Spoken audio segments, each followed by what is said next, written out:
we are kicking things off with a massive comeback story. Mark Vientos unleashed absolute power, doubling to start a rally in the Mets' loss, and then he exploded for two-run homers in the victory. We dive into the details of how this behind-the-scenes work finally paid off for Vientos and the Mets.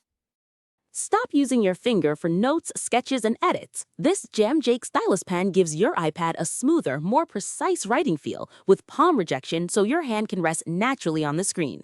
It charges fast, works for hours, and comes with replacement tips. Perfect for school, work, or creative projects. Check the link in the comments to grab it on Amazon. Next up, we look at the full picture of that incredible performance. Mark Vientos hit two massive home runs, driving in 4 runs in the 5-1 victory over the Angels, and we break down the entire game action, from the crucial hits to the spectacular defensive plays. The injury news is hitting hard. We are talking about the massive blow to the New York Mets when infielder Ronny Mauricio is placed on the 10-day injured list with a left thumb fracture, and what the team is doing to address this major roster shakeup. Finally, we tackle the biggest question for the Mets. Is the answer in the trade market? We explore why former Tennessee Vols star Andrew Fisher is the exact spark the team needs to erase David Stearns' biggest mistake and bring that championship energy back to Flushing. Stay with us. Mark Vientos has dramatically reversed his slump, delivering a 2-homer performance to snap a dry spell for the New York Mets. Following a double that started a rally in Saturday's loss, Vientos exploded for a one-man rally on Sunday, hitting 2 home runs in a 5-1 victory over the Angels. Vientos attributed his success to the work behind the scenes, stating, "I think the work behind the scenes is for sure showing these past 2 days. I have been seeing the ball great all season. I think I have been just missing stuff, and I didn't miss those 2 pitches today." His home runs included one in the 4th inning after Carson Benj's walk and another in the 8th inning following a double by Benj. The performance was a welcome boost for a struggling player and the team. Vientos entered the day with a .650 ops and had not hit for home runs since April 18th. The Mets have relied on Vientos as a regular due to mounting casualties, and manager Carlos Mendoza praised his impact, saying, "We have seen that. We haven't seen that in a while, but when Vientos gets hot, he can carry a team. That's the power and the hitting that he's capable of, and I am glad he came through for us today." Looking ahead, the start time for Monday's game in Colorado has been moved up 3 hours to 5:40 p.m. ET due to weather concerns. Manager Mendoza indicated a plan to use David Peterson in a relief role behind an opener against the Rockies. Separately, relief pitcher Eric Wagaman was designated for assignment to clear a spot on the 40-man roster for Vidal Brujan. Peterson, who returned from the bullpen to a starter's role last Wednesday, has faced challenges, allowing 7 earned runs over 3 2/3 innings during his outing against the Nationals. The New York Mets secured a crucial series victory over the Angels on Sunday, thanks to a dominant offensive performance, highlighted by 2 home runs from Mark Vientos. Vientos blasted 2 homers and drove in 4 runs in the 5-1 win. Right-hander Clay Holmes pitched effectively, allowing only 1 run in 6 2/3 innings, contributing to the Mets taking 2 of 3 games against the Angels and winning the series for the 2nd time since April 7th. The Mets' offense was explosive. In the 4th inning, Mark Vientos launched a towering 2-run home run, soaring 427 feet beyond the center field fence. Later in the game, Vientos hit another 2-run homer to left field, extending the Mets' lead. In contrast, the Angels managed to snap a 7-game losing streak with a 4-3 victory.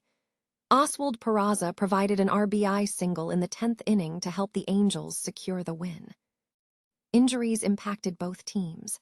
The Mets utilized Bo Bichette at shortstop, following Ronny Mauricio's left thumb fracture and Francisco Lindor's calf strain, who remains on the injured list.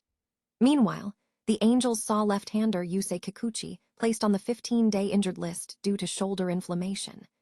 General Manager Perry Minasian indicated that further MRI results were pending for the pitcher, who has been struggling with arm slot adjustments this season. For the Angels, Jorge Soler contributed an RBI single. Right-hander Jack Kochanovich pitched 6 1/3 innings, allowing 2 runs on 5 hits. The Mets' defense also shone, with left fielder MJ Melendez making a diving catch in the 6th inning and Carson Benj making a diving catch in the 9th inning. The Angels are facing RHP Jose Soriano in Monday's series opener against White Sox RHP Davis Martin. Noi Dung Kai Tight.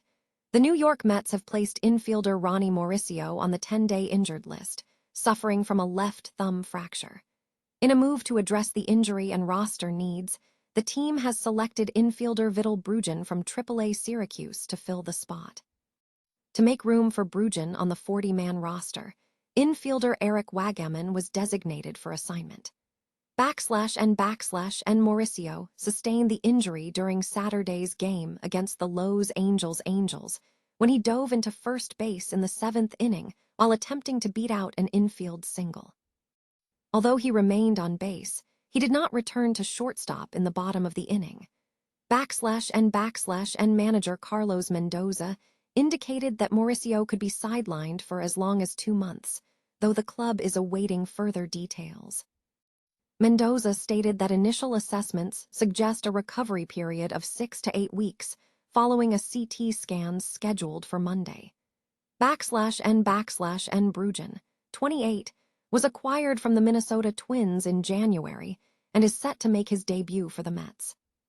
He is a career .199 hitter with 5 home runs and 48 RBIs in 261 career games, including his first 3 seasons with the Tampa Bay Rays. And Mendoza confirmed that he plans to utilize both the right-handed hitting Bo Bichette and the switch-hitting Bruggen interchangeably at shortstop, emphasizing a matchup-based approach depending on the opposition. He noted that left-handed hitters like Bruggen will be utilized in tough right-on-right matchups. And the Mets are currently navigating multiple position player injuries, including first baseman Jorge Polanco wrist, shortstop Francisco Lindor calf, and outfielder Luis Robert Jr. Mendoza acknowledged the difficulty of the situation, stating, "I don't think anybody anticipated anything like that. But hey, nobody's going to feel sorry for us. People need to step up, and we gotta keep going." The New York Mets are facing a critical juncture, grappling with a disastrous start to the season despite boasting one of the highest payrolls in professional sports. The team has struggled significantly, marked by injuries to key players like shortstop Francisco Lindor, outfielder Luis Robert Jr., and infielder Jorge Polanco, alongside a 12-game losing streak in April that exposed a severe lack of chemistry. This instability is attributed to the roster overhaul executed by President of Baseball Operations David Stearns, whose off-season moves, while strategically sound on paper, have seemingly dismantled the team's cohesive unit. The departure of established leaders such as Pete Alonso, Brandon Nimmo, Edwin Diaz, and Starling Marte has left the roster feeling directionless, resulting in a team playing without confidence or energy. A significant deficiency identified is the absence of a proven big league first baseman. While David Stearns signed Jorge Polanco to fill this role, Polanco lacks prior first base experience and has seen limited playing time at the position. Other infield options, Brett Beatty and Mark Vientos, have also shown inconsistency at first base. Minor league options like Ryan Clifford are not currently viewed as the necessary solution. The immediate need for the Mets is identified as acquiring former Tennessee Vols infielder Andrew Fisher from the Milwaukee Brewers. Fisher possesses the necessary bat and competitive fire that the team currently lacks. He has been performing exceptionally well in high-A ball, recently hitting 4 home runs in 4 games, and demonstrated significant power in collegiate competition. Analysts believe Fisher has the potential to transition quickly and bring the energy and competitive fire that Flushing desperately requires. While acquiring Fisher would necessitate a bold trade package, potentially involving Beatty and Vientos, along with a high-level prospect, the consensus is that the Mets need a spark from the trade market, especially since the manager, Carlos Mendoza, is not slated for dismissal. Acquiring Fisher, who understands the New York baseball landscape, could provide the crucial dynamic shift needed for the franchise to regain its momentum and pursue World Series contention.